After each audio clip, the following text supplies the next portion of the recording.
Assalamu alaykum aziz obunachilar, sog'lom-salomatlar. Xudo xolasa bugun sizlar bilan biza Qazara sirib tovuq go'shti bozorini xudo xolasa donishtirib o'tamiz qo'llangancha. Yo'q, sog'miz. Videoda ko'ramiz. Avval sizlar bilmayapti, sog'liqmi? Necha so'm bo'ldi? Tovuq go'shti 30 ming so'm kilosi. Kilosi 30 ming so'mdan bo'ldi bu safar. Qaytib berasiz. Necha so'mdan beribdi?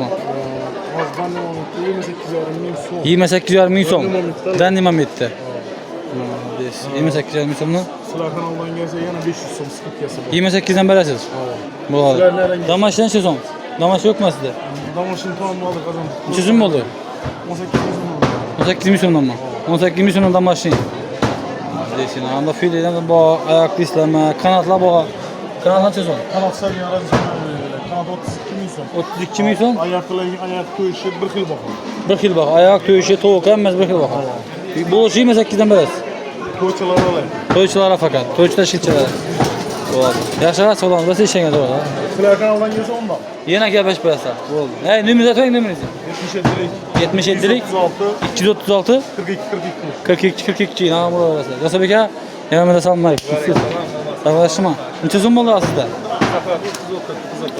Qizil tovuq 30 ming so'mdan. Savdo. 28 ming to'ychilar. Ayakam fileysam shuni baho. Ne bu damashdan chetdan istaysizmi? 19 ming so'm. Gel şu kaç parası? Yasabeka numeringizni ayting. 97'lik 513 24 27 Yasabek Kemal arasında. Yürek bağlı çözüm o da. 12 ming so'm kilosi pütegene. Tamam 12 12'den. Yaxshi, savol bersa ishingiz yaxshi, salomat bo'ling. Yaxshi. Shuning gaplar zamonasilar. Kelmaga salmay. Hozirmisiz? Yine zamonasiz. Kelman çözüm oldu. 30 ming so'm oldu. Yine 30 ming so'm zamonasi.